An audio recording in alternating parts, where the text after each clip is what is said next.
हर हर महादेव, जय भोलेनाथ। नमस्कार, मैं साधना पांडे मार्गदर्शन पे आपका स्वागत करती हूँ। तो चलिए दोस्तों, आज हम जानेंगे प्रदोष के बारे में। विशेष प्रदोष के बारे में। महादेव का परम प्रिय व्रत प्रदोष व्रत है। प्रदोष व्रत महादेव की कृपा दिलाने वाला है।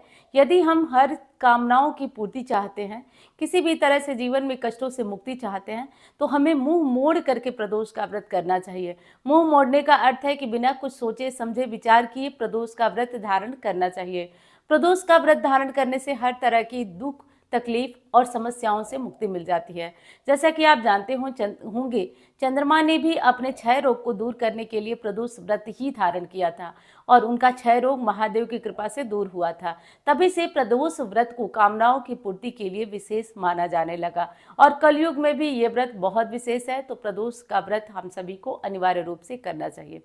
दिनों के अनुसार अलग अलग प्रदोष अलग अलग तरह के कार्यों की पूर्ति कराते हैं।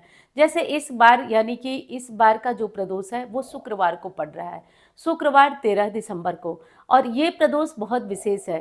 प्रदोष की तिथि कब शुरू हो रही है वो मैं आपको बता देती हूँ। प्रदोष की तिथि शुरू हो रही है 12 तारीख को, 12 दिसंबर को रात को 1:12 पर और समाप्त हो रही है 13 दिसंबर को शाम 7:40 पर।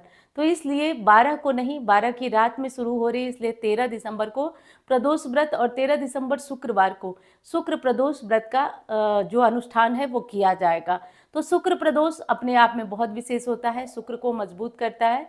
साथ साथ जैसा कि आप जानते हैं कि शुक्र क्या होते हैं, शुक्र वैभव देने वाले होते हैं, धन देने वाले होते हैं। तो आनंद आ जाएगा। इस शुक्रवार को आपको जो बता रही हूँ वो प्रदोष पे आप उपाय कर लीजिए। धन संपत्ति या पति पत्नी के बीच प्रेम का अभाव है, इस तरह की कोई दिक्कत है, जिनकी कुंडली में शुक्र मार्केश बने हैं, ऐसे लोगों को बहुत ही आराम की प्राप्ति होगी इस बार।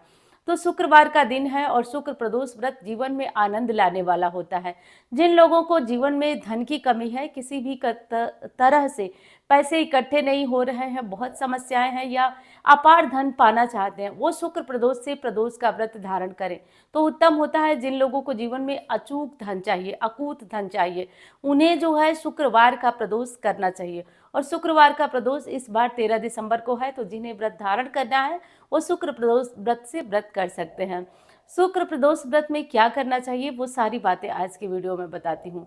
देखिए, जिन लोगों को शुक्र प्रदोष व्रत धारण करना नया नया हो, उनके लिए या पुराने हो, सभी को प्रदोष व्रत में प्रयास करना चाहिए कि भोजन न करें।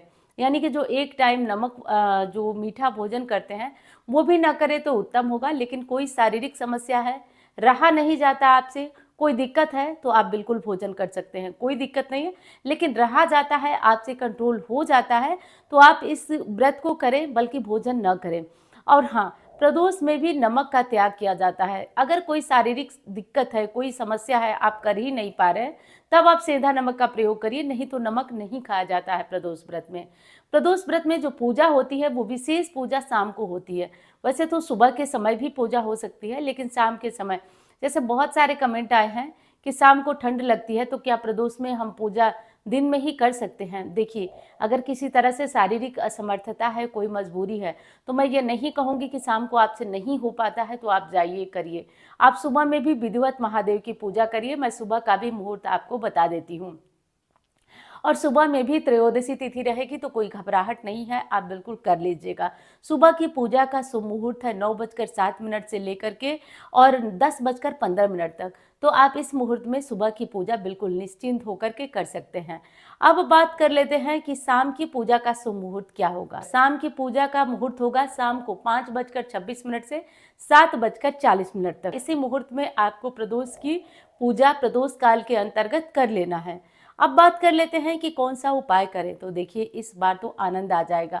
माता लक्ष्मी की कृपा महादेव की कारण ही होती है। और एक बहुत अचूक बात बता देती हूँ आपको कि जो महादेव के भक्त होते हैं उनका हाथ कभी खाली नहीं होता है, उनके ऊपर लक्ष्मी सदैव मेहरबान बनी रहती हैं।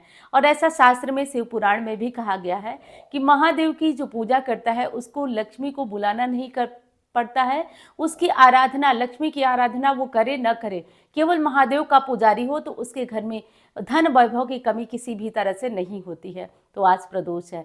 प्रदोष के दिन आपको क्या करना है, आज विशेष उपाय बताती हूँ। आज देखिए, आपको करना यह है कि आप कहीं से कच्चा दूध ज़रूर ले आइए। आज ये सामग्री आप इंतजाम करिए, कच्चा दूध और दही ले आइए।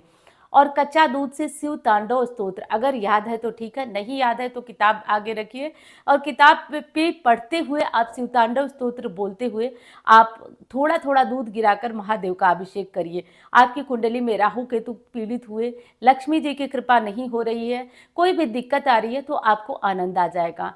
आज महादेव के ऊपर जो अभिषेक करेंगे आप, उस अभिषेक में आप गन्ने के रस से कर सकते हैं, पानी से भी कर सकते हैं, गंगा जल से भी कर सकते हैं और हाँ, माँ लक्ष्मी की कोई भी मंत्र बोलते हुए अभिषेक हो सकता है।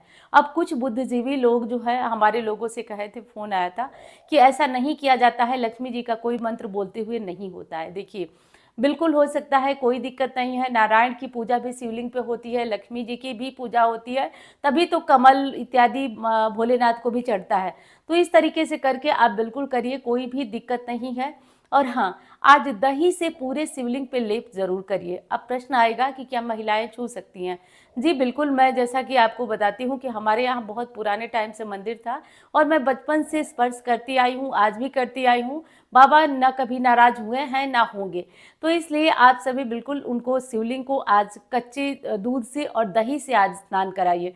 इसको करने से आप जाने अनजाने में अपनी चंद्रमा को भी मजबूत करते हैं, साथ साथ आप शुक्र को मजबूत करते हैं, क्योंकि शुक्र ग्रह को पसंद है सफ़ेद चीज़ें। सफ़ेद चीज़ें जब आप शिवलिंग पे चढ़ाते हैं तो इससे विशेष भोलेनाथ की कृपा मिलती है। और वीडियो आपको पसंद आ रहा है तो लाइक करिएगा, आपके लाइक से मैं काफ़ी मोटिवेट होती हूँ। जैसा कि आप जानते हैं कि कोई भी चीज़ करो तो एक फीडबैक की उम्मीद रहती है, तो आप लोग अगर लाइक करेंगे, चैनल को सब्सक्राइब नहीं किया तो ज़रूर कर लीजिए, तो मुझे भी अच्छा लगेगा, मेरा भी हौसला वर्धन होता रहेगा। तो ये विशेष बात थी कि आप सफ़ेद चीज़ों का आज ज़रूर शिवलिंग पे लेप करिए, सफ़ेद चीज़ें चढ़ाइए। आज जनेऊ ज़रूर शिवलिंग पे चढ़ाइएगा, जनेऊ पूजा के बाद जनेऊ। और वस्त्र में आज आप चाहे तो सफ़ेद रंग का गमछा, सफ़ेद रंग का कपड़ा, आज इसे ज़रूर ले जाइए विधिवत, शाम के टाइम पूजा करिए। अगर नहीं कर पा रहे हैं तो आप सुबह में भी ये सब चीज़ें जो सुबह में मैं मुहूर्त बताई हूँ, उस मुहूर्त में आप सफ़ेद चीज़ों को ज़रूर चढ़ाइए। इससे भोलेनाथ पर विशेष कृपा होती है, भोलेनाथ की विशेष कृपा होती है अपने भक्तों पर। वैसे तो एक चीज़ जान लीजिए, आप चढ़ाएं चाहे कुछ भी, लेकिन दिल से अगर भोलेनाथ को समर्पित है ना, तो आपको जीवन में कोई कष्ट नहीं होगा। अब कुछ लोग इतने अधीर हैं कि जिनको तुरंत ही रिजल्ट चाहिए, तो देखिए भगवान भी ज़रूरत से अधिक परीक्षा लेते हैं। मेरे शब्दों पे गौर कीजिएगा, ज़रूरत से अधिक मतलब ज़रूरत से अधिक, बहुत अधिक परीक्षा लेते हैं। जब तक आप टूट नहीं जाते हैं, आप हार नहीं जाते हैं, तब तक कभी कोई दैवीय कृपा नहीं होती है। मेरी बातों को नोट करके रखिएगा, लेकिन तब तक कोई दैवीय कृपा नहीं होती है जब तक आप हार नहीं जाते, अब जब तक आप टूट नहीं जाते हैं। एक बार आप अपने विश्वास से डगमगाइए नहीं और हार जाइए, टूट जाइए, देखिए कैसे प्रभु आपको उठा लेते हैं। वो कभी आपको गिरने नहीं देंगे। विश्वास रख के अपना काम करते रहिए, चाहे रात कितनी भी गहरी हो, कितनी भी गहरी हो, सुबह तो होना तय है। चलिए, अब मैं मिलती हूँ आपसे किसी अन्य वीडियो में। धन्यवाद। हर हर महादेव। अच्छा, एक चीज़ और कहना है, प्रदोष की कथा मैं अपलोड करती हूँ, तो आप सुबह सवेरे कथा भी सुना करिए। प्रदोष की कथा मैं प्रदोष के दिन 13 दिसंबर को अपलोड करूँगी, तो आप थोड़ा सा समय निकालिए और इस कथा का भी श्रवण किया करिए, आपको आनंद आ जाएगा। चलिए, मैं मिलती हूँ अन्य वीडियो में। धन्यवाद। हर हर महादेव।